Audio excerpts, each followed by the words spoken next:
Thank you so much. And to add to that, not only that they didn't count on, probably can't afford to take care of, which has happened quite a few times in my district. But what I was trying to find out from the gentleman is kind of what is the story? Like, where did this come from? I represent Brookside Ooh, we now, heard of that. and of Yeah. course I can understand how, and there's some great municipal leaders in this room. I already know that. So not talking about our municipal leaders, but there could be some room for abuse, like in the Brookside situation. But I was just really trying to find out from the gentleman, what's the story, why we are doing this. Let's ask the Bill Chairman, Marty.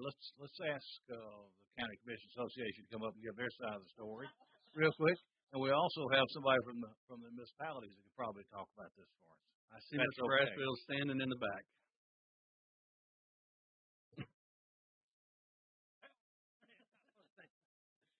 Mr. Chairman, thanks very much.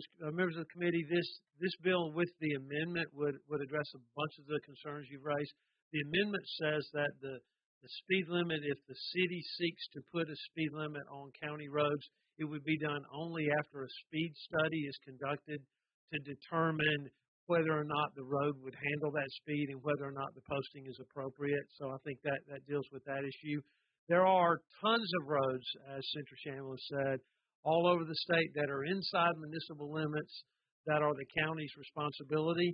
And one day before I retire, I would love to tackle that, but not today.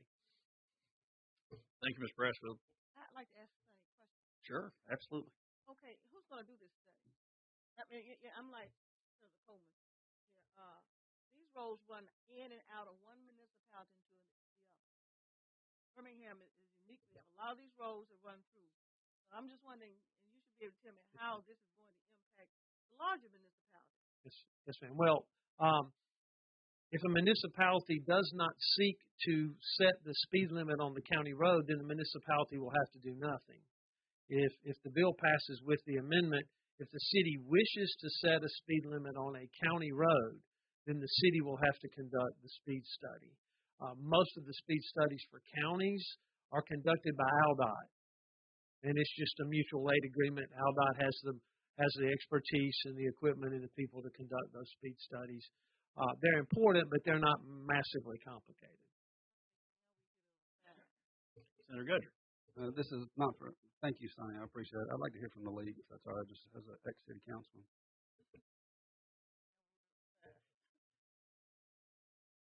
Good afternoon. Hey, Greg. Thank you so much. It's complicated, as the speakers before me have said. There are miles and miles and miles of roads within our municipalities that are owned, operated, maintained by the counties and owned and operated by the state. I think it would be a major undertaking to give that authority to the cities to maintain the liability. But I certainly understand the county commissioners' desire to make sure that if they're holding the liability for that road, if there's an accident that occurs, then it should be, we should make sure that the road is being rated and speed limit set for that road the way it is. And who better than them if they're building it and maintaining it to do the study? And again, they're giving us the out that if the city wants to take over that responsibility of setting the speed limit, then they can do a private study, come back to them and say, here's our study. It shows it will operate at this speed limit. I don't think it's going to be as big an issue going forward since there will be a clear understanding of how it's done. So you are supportive of this bill? It's the first time, this session is the first time we've seen it. But I'm telling you, I understand where Sonny and his group are coming from. If we were liable and having to carry the insurance on the roadway, we would want to be the one setting those speed limits, setting up the maintenance and care of that. So I'm not going to say Sonny's wrong in what he's doing. I'd like more time, but I appreciate the amendment he took or is taking from the sponsor that will allow for a city, if they want to maintain the speed limits, that they would do a study to prove that the road will handle those speed limits. I think it's a great compromise. Again, move for adoption of the amendment. Okay, we have an amendment offered by Senator Albritton, second by Senator Gudger. Let's call the long roll, please. Senator Albritton. Aye. Senator Carnley. Senator Coleman, Senator Gudger, Aye. Senator Hatcher, Senator Hovey, Senator Kelly, Senator Coleman Madison, Senator Chambliss, Senator Elliott. Aye. Okay. 10-0 amendments on there, and I need a motion for favorable report. Senator Chambliss. Second by Senator Gudger. Using previous roll without objection. Very good. Bill receives favorable report. Thank you, Senator Livingston. Thank you, Mr. Chairman, and I will work diligently with both parties behind us before we go to the floor. They sound like they're heading in the same direction. It's good stuff. Thank you, sir. Okay, next up. Yeah, thanks. Appreciate that. Next up, we have SB 40 by Senator, I don't know who this guy is, Elliott. Let me do a quick run through on this. This bill deals with building codes and prohibition on adoption of enforcement requirements to install certain latent features. So, guys, this is dealing with certain building officials in counties or municipalities that may want to require you to put stuff in your house that you may not be using when you move into your house. My issue with that is driving up the cost of construction on the front end, making housing less affordable. So we're seeing things that relate to solar, to geothermal issues and other things like that that are being required that may not be used by the homeowner on the front end. I do have an amendment that I'd like to offer that's in front of you that says that it won't impact any building codes that deal with life safety issues. So I'd like to grab the amendment if I can real quick. Senator Gudger. Make a motion to approve the amendment. Okay, we have a motion on the amendment. Second. I have a second by Senator Kelly. That's the first one, isn't it? No, sir. Oh, no, I'm not paying attention. Very good. Okay. Using previous roll on the amendment without objection. Okay, we've got the amendment done, and we're on the bill. Senator Gudger. Discussion, please, sir. Yes, sir. This does not include the infrastructure into the subdivision all the way. If you're just talking about from where the connections are to the house itself, correct? Good question. This is in the structure itself. Okay, sounds good. Anybody else? Oh, it seems like the amendment because it says latent features. So it seems like the amendment would ensure that we are not talking about something that would be a safety hazard, whether it's hidden or not. So if it's not a safety hazard, so structure, we want to make sure that when inspectors go in, because they have to inspect and approve to give certificate of occupancy for this. So. That's correct. That's what the amendment's doing. Yeah. Okay, we're on the bill. Any other discussions? Yes, Senator Coleman. It is not.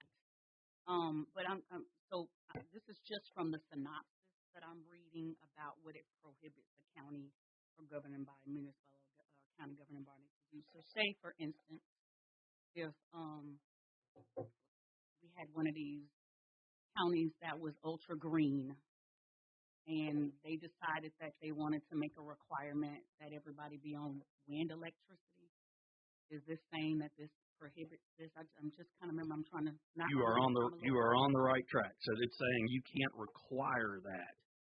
Now they can do it, but you can't require everybody that's building a house in that particular city or that particular county to make provisions on the front end, and thereby, in my opinion, driving up the cost of that structure to have that particular latent feature that the homeowner may or may not be interested in using. Yeah, and I hear you 100%. I understand it. Thank you for the additional clarity. But I'm also a home rule person. You know, oftentimes those local elected officials are closer to the constituency than we are, and we're completely banning them altogether. I mean, I hear it. I understand why. And so more than likely, lawyers in the room, my no vote would be because of the lack of home rule. We are one of the few states that does not allow home rule. And so, again, this takes the ability away from those duly elected officials to make decisions, and we're pretty much saying that we're smarter than you all, and so we're going to do it instead. So I don't think you'll find a committee in this state house more interested in that argument than the one you've just made. I certainly understand where you're coming from. Any other questions, Senator Kelly? Mr. Chair, would this, pretty much for clarification, this would prohibit an inspector coming in and requiring one person to do something and it being abused, making everyone that may not ever use that in a construction in a residential place. Would that be a correct statement? I want to be careful with that clarification. It's putting it in the building code for a particular area, or even passing an ordinance that says you must have required this latent functionality, whatever it may be, that the homeowner may not want anything to do with. Thank you. Senator Coleman Madison. Since we have both parties here, the county and cities representing these entities, have you all gone through this bill and looked at how it's going to impact? Sure. Greg, come on up. Good morning again, afternoon. We have shared this legislation with our larger cities, which tend to be the most active in building code management around the state. And they've looked at it. We've added the language that Senator Elliott, the chairman, offered, making sure it didn't affect any health and safety regulations.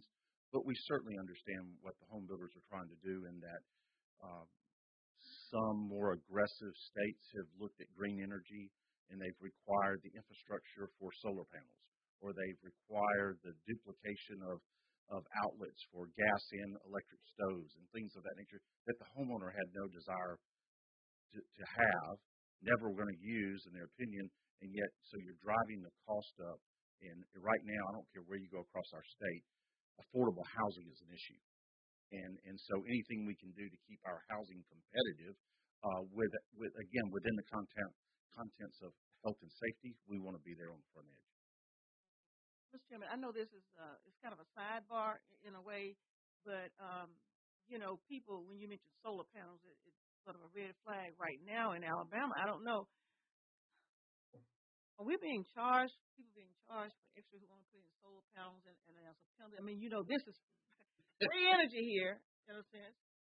Is Alabama Power charging these people for putting in solar panels? I mean, if they're not using Alabama Power's power, are you want to charge them because they're putting in solar panels to get around it or reduce the cost? Again, we're trying to make home ownership affordable.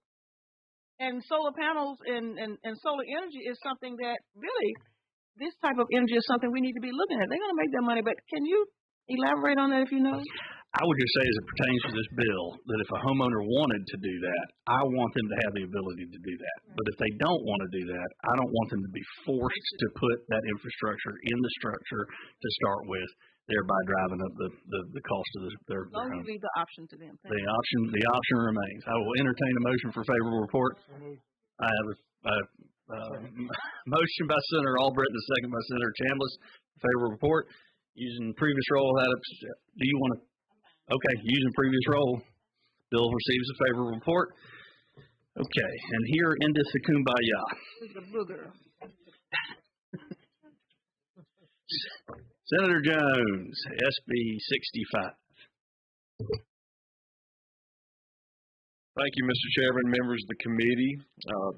This bill, as most of you have heard by now, addresses occupational taxes, and this is a conversation worth happening. This started as an issue for me, as I heard from local people, but it has quickly blossomed into one where I've heard from people from all over the state of Alabama. The rate portion of this bill and the revenue portion tends to get the most attention, obviously, but I think there's a lot of things in this bill that we can agree on. For example, can we all agree that when people lose their job as a part of a plant closure, as they did in Goodyear, they shouldn't have 2% of their supplemental unemployment severance pay taxed? Can we agree that if you're employed by a company and you don't even work at headquarters part of the week, you work at home, do we not all agree that you shouldn't have your wages taxed as if you've been working in the city for the entire time? Can we not agree that when first responders come in to restore power in a county after tornadoes, that they shouldn't, coming in for mutual aid, that they shouldn't have had to have 2%, 1%, 1.5% of their salaries taken out when they came to the aid of their fellow man in Alabama? Can we not agree that it is onerous for a business? Take Etowah County, for example. You own a tow truck business. You run calls in Attala, Glencoe, Gadsden, Southside, Rainbow City. You have to keep up with the hours that your people work in each city so that you can remit occupational taxes to those cities. Can we not agree that that is overreach and bureaucracy and red tape at its worst? So I think there's a lot that we can agree on here. I started this project. This concept has been out here for 2 years now. I reached out to folks on this issue as early as last fall. We are no further along in the negotiation process right now. I mean, there are serious issues around the state that need to be addressed. We can talk about how we get there and why we get there, but I think this is a debate that's worth having, and that's why I'm hoping this committee will get this bill out and allow us to continue to have that debate on the floor. Thank you, Senator Jones. We've got a public hearing called on this. We're going to go ahead and get that started. I'm going to let each speaker have 3 minutes, and I'm going to keep you on a clock so that we can move pretty quickly through this. Yes, ma'am. I'm new to the committee, Mr. Chairman. Yes, ma'am. Brand new. I'm a freshman. I just was. Ain't nobody in here believe that. Was just trying to understand, Mr. Chairman, how you run your committee. Because again, this is my first time. You know, sometimes, Chairman, when there's a public hearing, we don't take a vote that date. So that's all my question was. You know, do we intend on taking a vote on this bill today? Yes, ma'am. Well, you will find out with me. I like to go. So we're gonna go.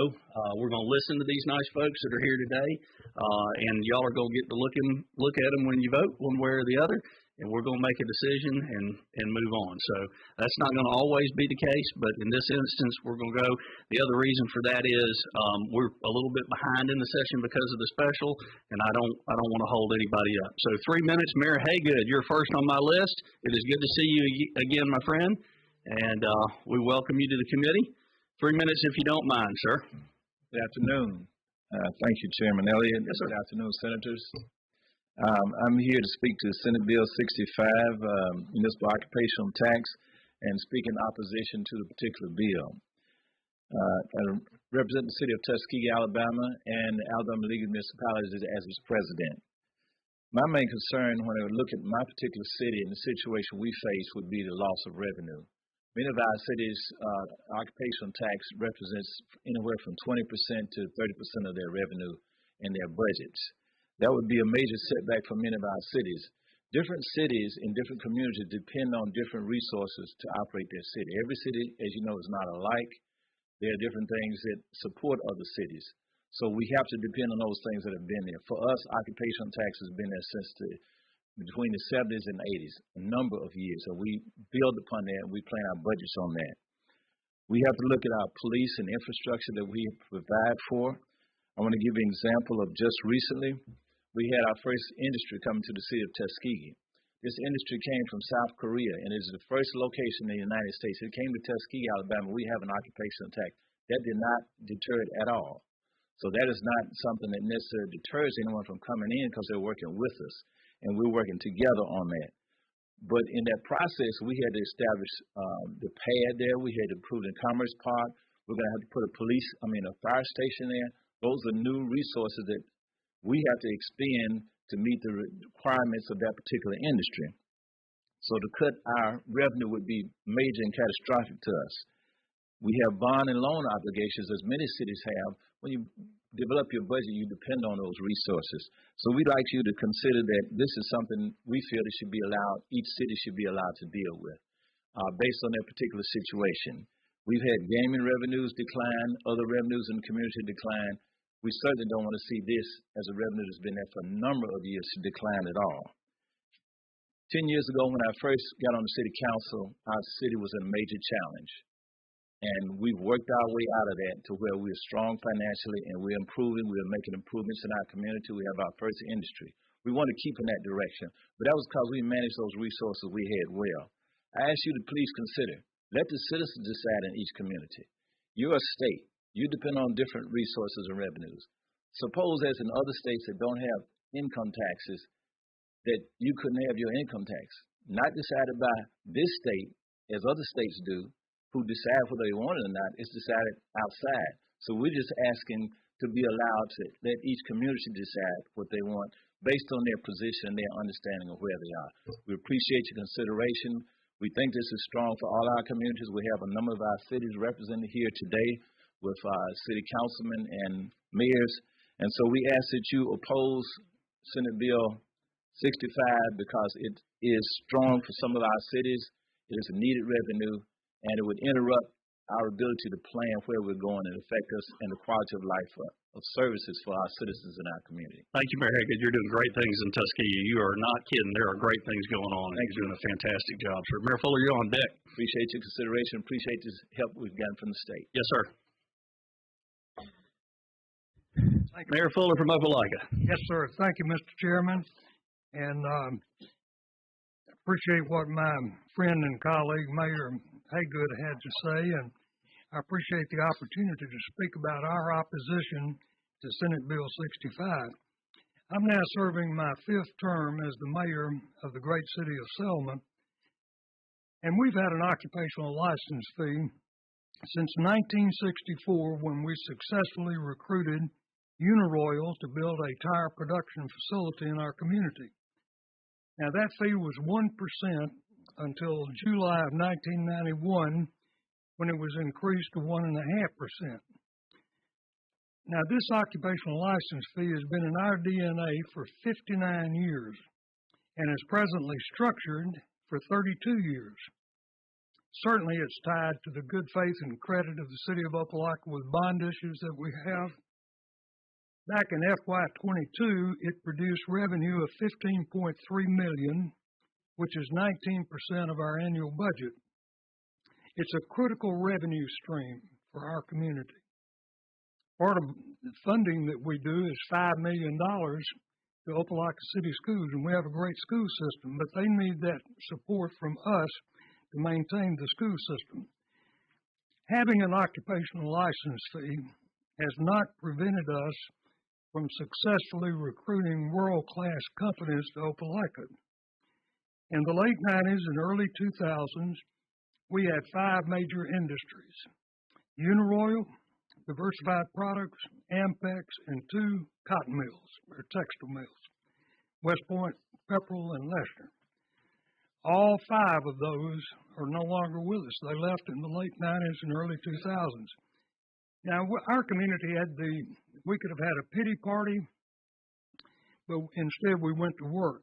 And in the past 18 years, we have created almost 5,000 new good-paying jobs and almost $2 billion with a B in capital investment, and that's with an occupational license fee.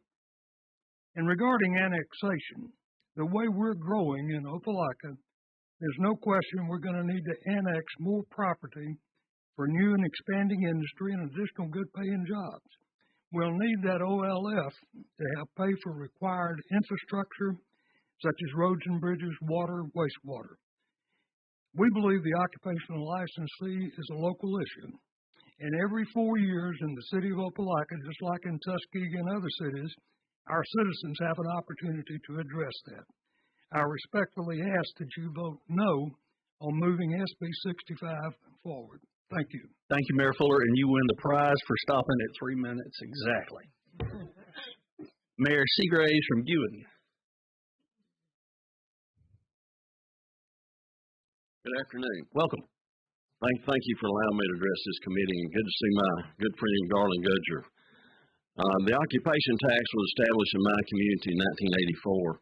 More people was working in Gewin at that time than lived in Gewin. So the demand for good roads, police protection, fire protection, and other city services was stretching the city's funds beyond our capacity. Our city and our citizens sacrificed revenues to provide these opportunities for employment in our cities. So we asked the residents that time that work in our community and those outside the community if they would reinvest 1% back in our city to continue to provide these services. Duly elected mayor and city council installed this tax in 1984. Since that time, 9 terms of mayors and city councilmen have had the opportunity to actually do away with this tax and retain it, or repeal it. None has done so. It was passed by local municipality. It has been in control of local municipality, and we need it to stay that way. As we grow and annex to continue this tax to pay for continued services such as in our police jurisdiction and our city limits along I-22, which is opportunities for us, we need to retain this tax. It's been a valuable tool. I'll share a quick story with you. Back in 2007 and 8, Magna International, the largest auto supplier in the world, was looking at Alabama's other 49 locations to locate an assembly plant. Gewin came together. We pledged $1.5 million of these future taxes for incentives for Magna International.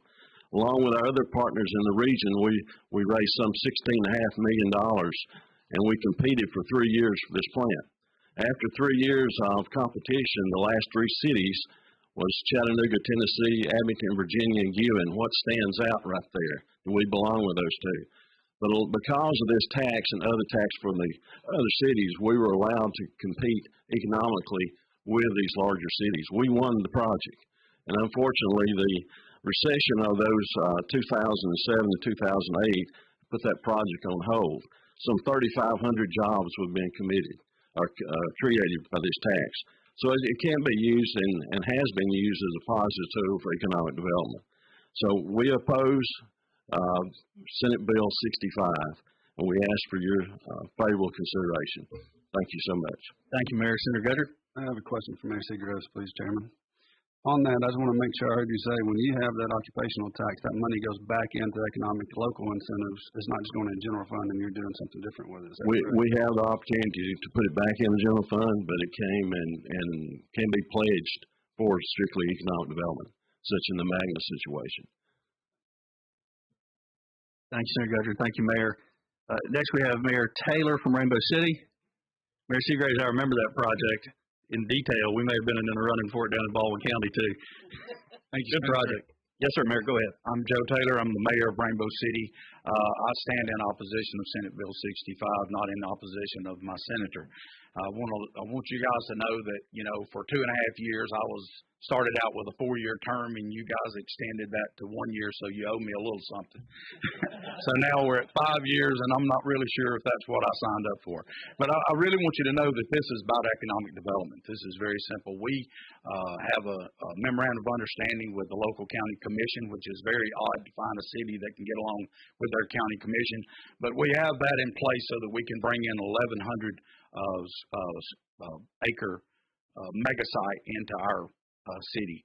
In doing so, we're already coupling and in partnership with our county commission by starting to spend some of our money. We've committed our ARPA money in a water and sewer project along with Etowah County Commission, which dedicated $20 million. So we've got a $22 million water and sewer project going to what now we know after what happened in Baldwin County, that we have the only true mega site in the state of Alabama, which is an absolute economic driver for our region. This is not just District 10. This is not just Rainbow City, Gadsden, or any of the other cities that have occupational. This has to do with a regional outlook. And if we're going to look from a 50,000-foot view, we can't see all that this thing can possibly touch. We know that House Senate 65 or the Senate Bill 65 is going to be detrimental to us.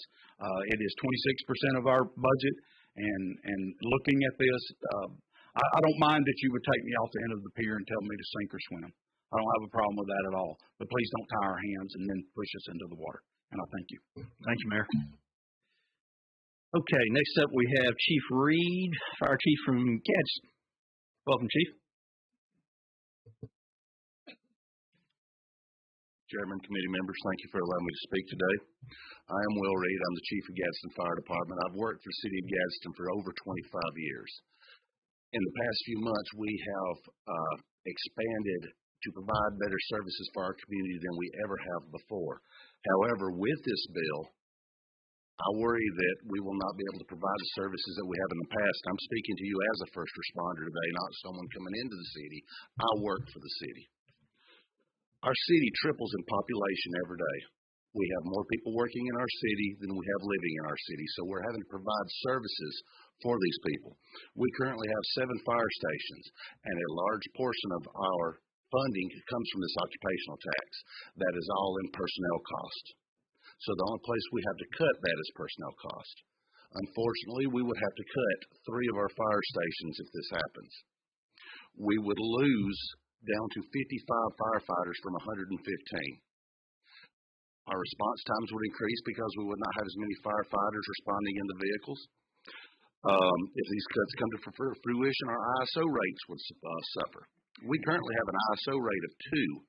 If you know anything about ISO rates, 2 is almost perfect, 1 is the best. We're a 2. I've spoken with ISO representatives. If we lose down to that many fire stations, that many people, we'll go down to a 5 or a 6. Our business recruitment for the city of Gadsden's over. We've just been killed. We would have places that would be over 5 miles from a fire station if we had to do this. They would have an ISO rating of a 10. That's effectively not having a fire station. Our EMS services, we have one of the best EMS services in the state. I'll put them up against anyone. We would lose the majority of our EMS services except for cardiac arrest and strictly life or death circumstances, because I'd have to concentrate on providing fire coverage and the service calls that goes along with that. Our firefighters are the lifeblood of our fire department. If I don't have the firefighters, I can't provide the service. And this is nothing against you, sir. I just think this bill is a horrible thing for our community and the people that work in our city. Thank you. Thanks, Chief. We appreciate you coming in. Sergeant Entrican, he is from the Gadsden Police Department. Sergeant, welcome to the committee. Hi there. Thank you, Mr. Chairman, members. Jacob Entrican. I'm a sergeant with the Gadsden Police Department. I've been in law enforcement for 14 years, and I've actually been an employee of the city of Gadsden since I was 16 years old.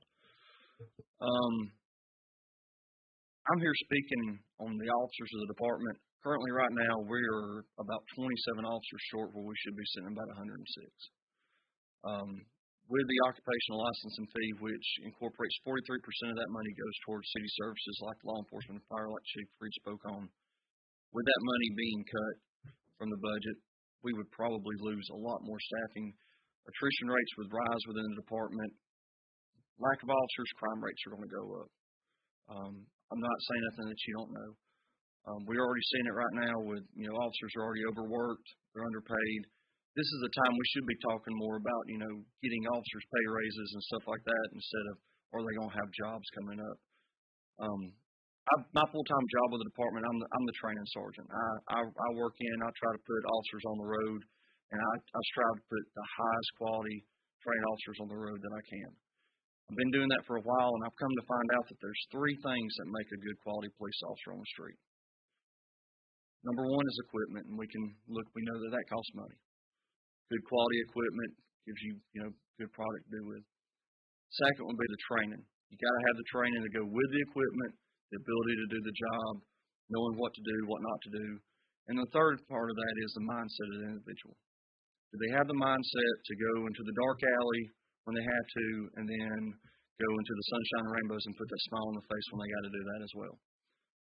When I look at this and we start thinking about budget cuts and we hear stuff, it scares me to death, because now all 3 of those mindset, training, and equipment can be and will be affected by this bill if it's to go through.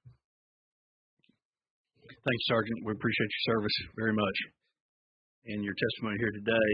Greg, you're up next. Greg Cochran with the League. Mr. Chairman, would you grant me a moment before you start the clock for personal privileges? I want to thank you. One of those, but go ahead. Sure, thank you. One, I want to thank you for spending time this spring going around the state of Alabama, meeting with our folks. It's evidence you were able to recognize each and every one of them as they came up to speak today at the committee, and it's welcome. And I appreciate the committee for giving us the time and your patience to talk about these issues. You can start the clock. Thank you so much. No, thank you, sir. We have 464 municipalities across this state, as you've heard. Each one of them are unique in their natural resources, their people, their opportunities and challenges. And to use a cookie cutter stamp to say, you can't do this, really does tie their hands to how they can provide the necessary services to their citizens. Because that changes from location to location, whether it be police and fire, recreation, is a big thing for cities who have children and they're running around, make sure the ball fields are in place. making sure that we're utilizing all the resources available to us, constantly balancing the impact on the citizens and the businesses that operate in those cities. That is their number one job, and they do it well. As you heard the passionate testimony today, which was just a sampling of the cities that wanted to be here, but we wanted to limit it, that testimony. I would ask you to send us back to the table to work with the senator. This is not a good policy when you look at statewide implications.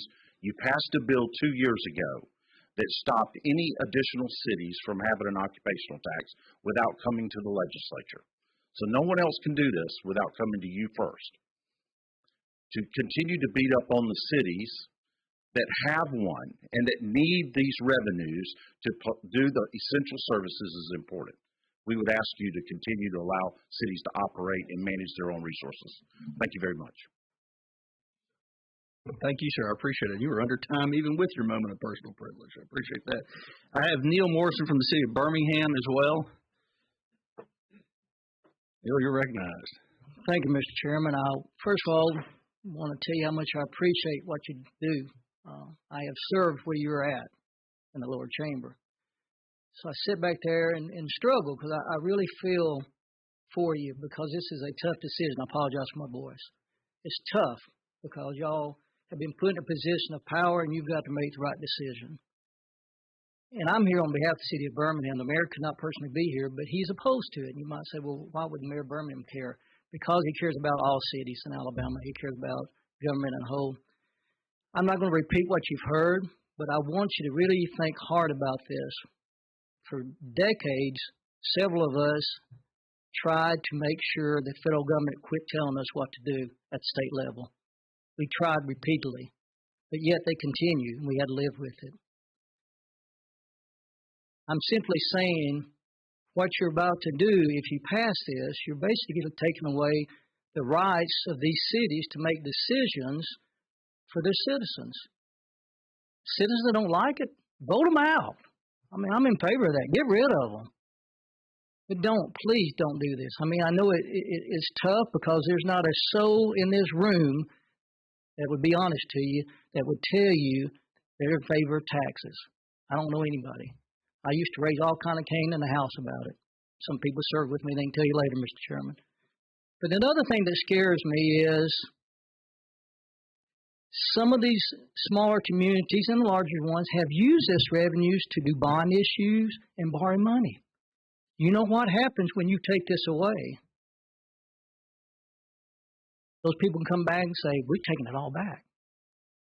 So it scares me. I admire you, and I admire this senator. I really don't know him, but I admire him. I started studying a lot about him here lately and went over to Gaston myself, Etowah County, and everybody speaks very highly of him. I admire what he's attempting to do, but please, let's be cautious. I'm running out of time, sir. Real quick, there was a gentleman that spoke this morning and talked about economic development. Don't think once that this will not impact economic development in the state of Alabama if this bill passes. Please. I've been all over the world, worked a lot of places. And he was talking about bringing these international companies and these headquarters back to Alabama. Well, folks, you got to have some way to get them here. But anyway, I'll be glad to answer any questions any of you have about this, and I can go into further detail. But I do appreciate time, and I want to tell you, ladies and gentlemen, I've been where you're at. I understand what's going through your head. You're trying to support a COG league, which I admire. But just remember, at the end of the day, do you really want to go back home and tell everybody, well, we tell everybody we're tired of federal government, but we just did it to these cities. Thank you, Mr. Morrison. Thanks for coming. Okay, members, just to keep things on track and so everybody knows where we are, we've got a substitute for the bill in front of you and then an amendment to the bill in front of you. And I want to make sure we get on those first so that we're all talking about that because a lot of what's been discussed here is addressed in the sub and in the amendment. So we're going to start with Senator Hovey and talk about the sub, if we can, Senator, that's in front of the members. Yes, sir. Thank you, Mr. Chairman. I would like to propose a substitute bill that really addresses, you'll notice on page 5, addresses the annexation issue. And okay, hold on. You proposed a sub. We're going to get on it. I have a second by Senator Gudger, and we're on the sub. Rock on. Sorry. Really just outlines the annexation portion on page 5, section C, initiating that exclusion at 1,000 acres per annexation. Okay. Does everybody understand what the sub does? Okay. Would you like me to explain, Mr. Chairman? Let's let the sponsor get in on it. Go ahead, sir. Previous bill said that you couldn't apply occupational taxes in anything annexed after January 1st of this year. We've compromised and worked on that to address some concerns, and it now says you can't apply it in 1,000-acre sites annexed after January 1. So instead of anything annexed, it just affects those 1,000-acre sites. I'd like to just, to make sure we keep this as organized as possible, does anybody have any questions of the sponsor about the sub? Okay. Senator Coleman Madison. So all of this will not apply to current people who have occupational taxes. Is that what you're saying? No. So one thing that the bill did was it said that it kind of froze things in place. So you couldn't impose one on any new parts that came into the city. That has been changed to say that you can do that, just not with 1,000-plus acre sites, mega sites. Okay, so in places like Birmingham, we have a problem. Anybody that's got industrial sites, you're out there trying to, Senator Jones, you know I love you to death. I'm going to have to come redecorate your office. No charge. Your new office is no charge. But Senator Jones, and I'm from Birmingham. We've had an occupational tax. It has stood the test of time for a long time. That tax does an awful lot of good. Birmingham would not be in the shape that it is, in particular when we have to go to the bond market. All cities are trying to get there. And you know what? We are state representatives. I understand that we all represent a district, but we are statesmen and women. We have to look at the whole of Alabama. I want all of Alabama to be brought up. I don't want to have, you know, you grew up, you had a back room, and you're familiar with that. Everything, all the junk stuff with the back. I don't want to have back room cities and communities. I want the whole of Alabama. Now, we have had the World Games to come here. We're going to have more people to come here. As I listen to the people who came before us, these taxes are tied to schools, law enforcement, fire department, recreation, roads and infrastructure, economic development, senior services, and we look at the jobs and everything. These people are talking about they're going to have to lay off folks. There's a commitment that they have made of recruitment. They go to the bond market and they base it on the fact that this is our income. And, you know, I asked, you know, what are they going to do to replace it? Senator Coleman Madison, I am really reluctant to do this because I love you probably more than you You're trying love to cut me me. off, aren't you? Well, I want just for organizational purposes to stay on the sub, and All right. once we get the sub and the amendment, then we can all go. I'm trying to understand what this means. I don't understand this section. So if you annex property into your city, you can continue to apply an occupational tax. But it can't be more than 1,000. Right, but if you annex a 1,000-acre mega site into your city, then it doesn't apply there. So what you've got now you can keep, and where you continue to go, you can continue to apply it there. It just exempts mega site properties. Because we're trying to recruit industry to those places. And in my opinion, this is a detriment to that. So if you've got any questions about that little part right there about the 1,000-acre limit, okay, yes, ma'am. You're going to create a hodgepodge where you got some of it that's in the city, and your economic development is maybe 5 acres outside of that. I think Senator Hovey may have an explanation. Let me, and I'll give you a little background on where our conversation came with that. It will avoid a hodgepodge. Okay. So if you currently had a city and your industrial complex abutted the county limits or the city limits, under the original proposed bill, any annexation of that municipality would not be allowed to levy a tax. So you'd have part of the industrial complex with their current rate of 1 in some situations, and the new annexed portion of the industrial complex wouldn't be allowed. But that's where your tax growth is. I know. That's my substitution will allow for those new annexed properties and parcels to be included up to the 1,000 acres. So it would avoid the hodgepodge. You're going to be good at this.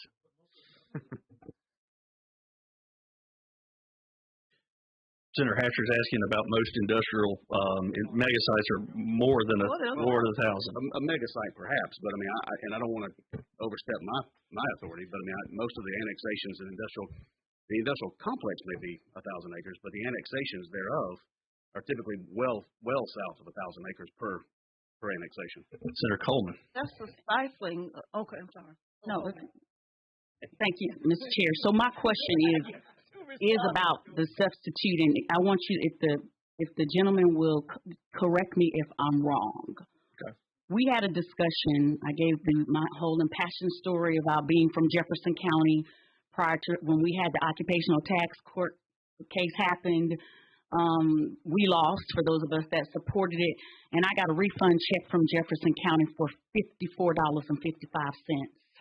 But yet we lost our hospital and all of those other services. And when we were having that discussion, did you say to me, and I may be wrong, I'm telling you, I've been wrong 1 or 2 times before in my life, that you thought that the agreements that you were making were going to clear up my concerns? Is that what did I hear that wrong?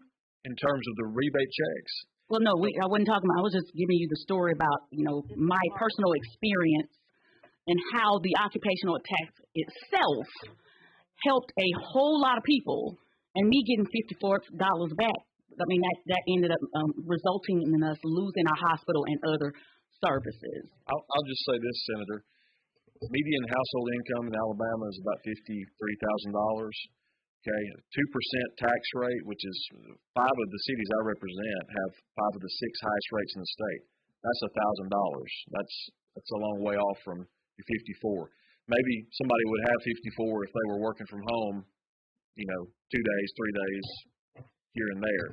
But for the average household in the state, and again, there are only 25 cities that have these. We're talking about $1,000. Right. And to the sponsor, you're not even talking about the sub anymore. So I'm stopping for a second. Senator Gudger, you gonna get me back then? I want to stay on the sub so that we can stay organized. Senator Gudger, do you have anything on the sub? I was going to bring up a new topic about the sub, but yes, about the bill in general.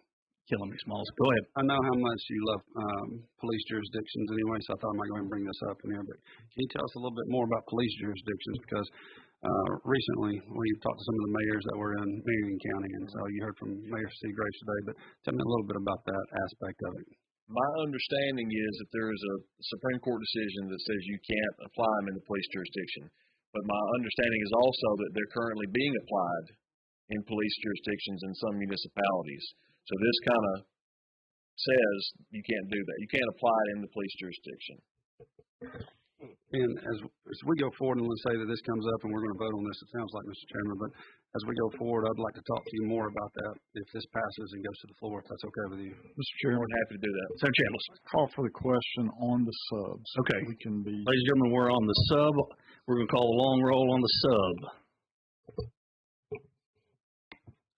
Senator Albritton. Senator Conley. We're voting on the sub. We're not on the bill yet. Senator Coleman. No. Senator Gudger. Senator Hatcher. Senator Hovey. Senator Kelly. Senator Coleman Madison.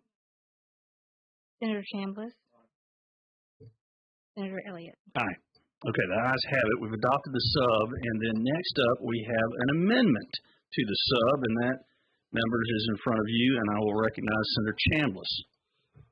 Mr. Chairman, as we've been discussing, and we heard from testimony, several municipalities have obligated these funds for loans or bonds and that sort of thing. So the sub would, in those certain circumstances, not take effect until after those loans are repaid. Senator Chambliss moves adoption of the sub. Is there a second? It's in front of you. Amendment to substitute for 65. I'm working on it right now. Excuse me. They're all in my stack. I was going to say, we hadn't seen that one. Bad chairman. Take and pass. Actually, give me one of them. I'm going to read it. Senator Chambliss has done a good job explaining that. Just so we're clear, and as y'all are looking at it, you're replacing line 76 on page 3 with the following. B1, effective October 1st, and except as otherwise provided herein, following the effective, and then replace line 98 on page 4 with the following. The municipality would be 1% for any municipality with outstanding debt secured by occupational tax revenue. The reduction of the occupational taxes as provided in this section shall not begin until the January following the final payment on the outstanding debt. And I added the emphasis on there, but I think that addresses a lot of the concerns that you've heard here today with regarding to the encumbrance of some of these funds. Senator Jones, I'm going to let you comment on it real quick, and then Senator Kelly will go to you. I thank Senator Chambliss for bringing this. I would ask that when we get to the floor that we put some language in there that they cannot re-encumber these funds. And to those who are concerned about, the funding for the cities, it was going to take 10 years, right, to draw down, 5 years to go down by 0.2%.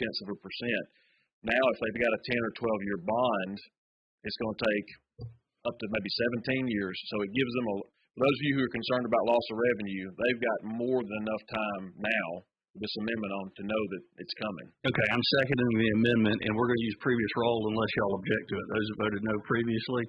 Okay.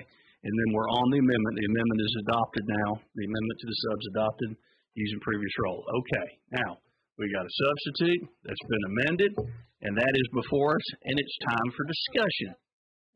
Oh, we have some more amendments. Senator Jones. Okay. I'm going to have to. Do we have copies of these, clerk? We do not. Okay. Let's see here. So, first one we have by Senator Coleman. We're on line 69 on page 3. Mr. Chairman. Yes, ma'am. I'm sorry, though. Paula is going to get the numbers and lines correctly. Because remember, we didn't get a sub until today. And so, so let's do this. Senator Coleman, why don't you explain your amendment? Sure. Thank you so much. Can I have it back so I can look at it?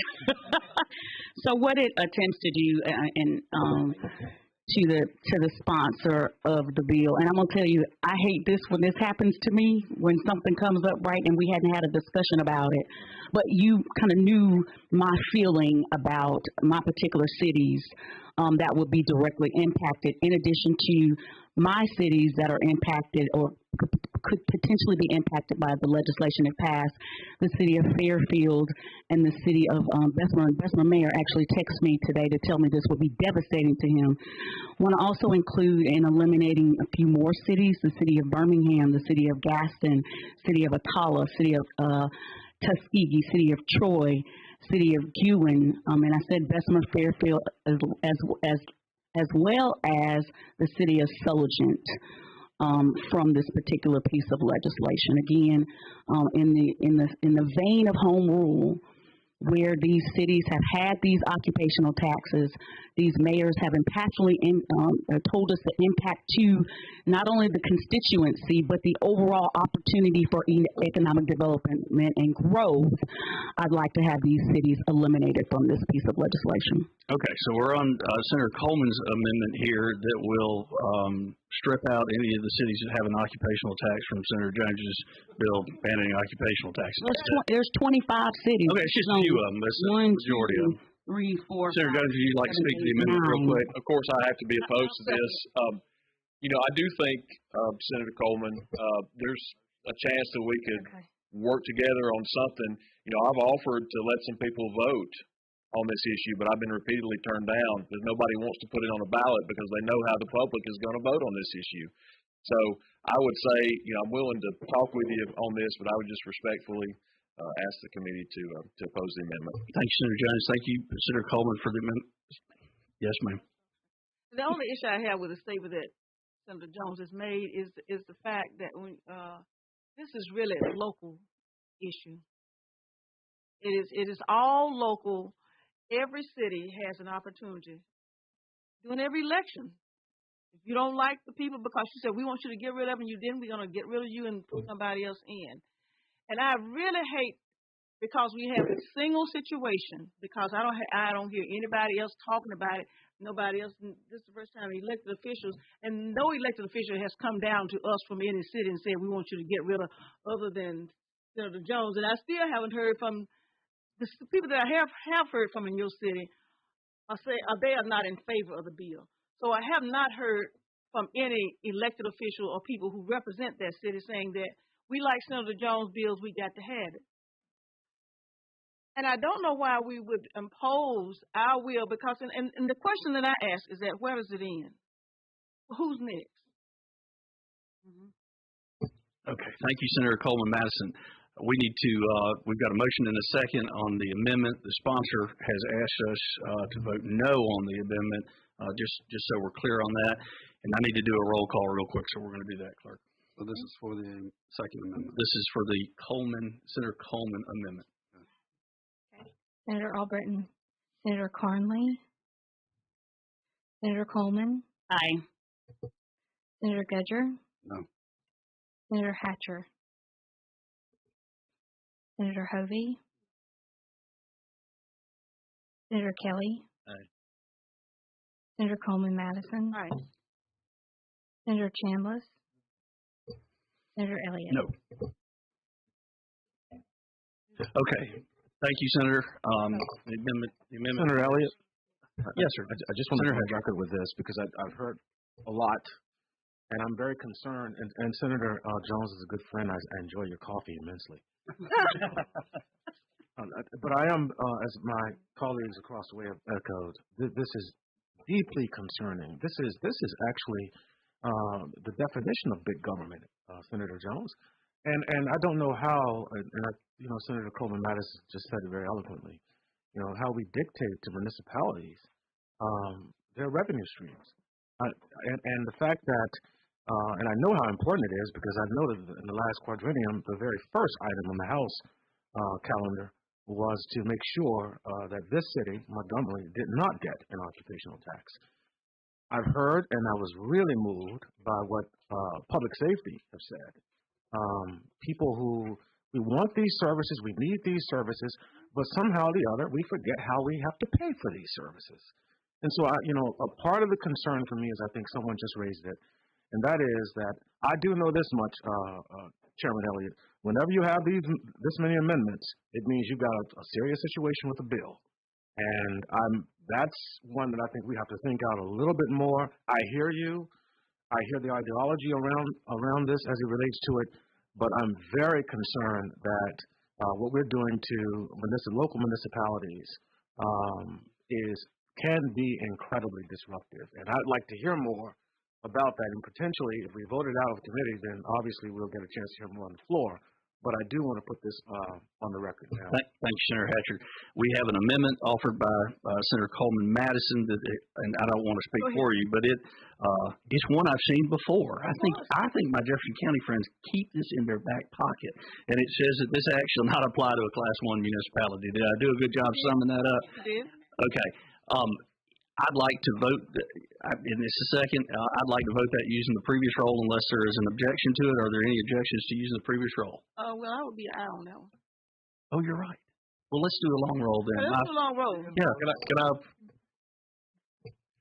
I want to make sure everybody knows which way they're voting. Yeah. No, that's fair. Yeah, and I appreciate the catch, Senator Coleman Madison. Oh, you were not. That's right. Okay, now y'all got me confused. Okay, we're doing the previous roll on the amendment. Your vote was the same as Senator Coleman's before, so I'd like to use a previous roll that we used where you were an aye. Okay, so previous roll. Okay. What was the count? See, that's what I'm saying. 3 days and 6 days. No, we're not going to use the previous roll. This would just exempt Class 1 municipalities. Okay, there's an objection to the previous roll. Let's call the long roll, please. Okay. Senator Albritton, Senator Carnley, Senator Coleman. Aye. Oh, Senator Gudger, No. Senator Hatcher, Senator Hovey, Senator Kelly, Senator Coleman Madison, Senator Chambliss, Senator Elliott. No. Okay. Thank you for your. We'll see y'all on the floor. I understand. All of Yes, ma'am. bills.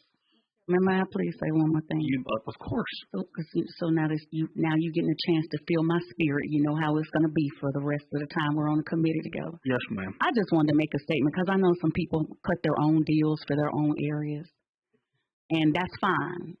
But it's heartbreaking when you cut your deal for your own area and you got in what you wanted to get in, and then you cut the legs from under the rest of us when we're trying to get our own areas in. Just FYI. Because there'll be a time when you may need us to help your area. So I just hope that you all think about that moving forward in the future. Okay, thank you, Senator Coleman. We are going to be on the bill as substituted and as amended. Clerk, if you could, please call the long roll. Senator Albritton, Senator Carnley, No. Senator Coleman, No. Senator Gudger, Senator Hatcher, Senator Hovey, Senator Kelly, Senator Coleman Madison, No. Senator Chambliss, Senator Elliott. Aye. 5-4. And it is a 5-4. The bill receives a favorable report. Thank you, members. And thank you to those in the audience. And thank you, Senator Jones. Thank you, Mr. Chairman, members of the committee. Can I have that? It is. It really is hard. Thank you. We know we're going to put on your gloves. Yeah, I think so. Put on your gloves. That was an experience. Yeah. Like you've done this before. Several times. Yeah. We're going.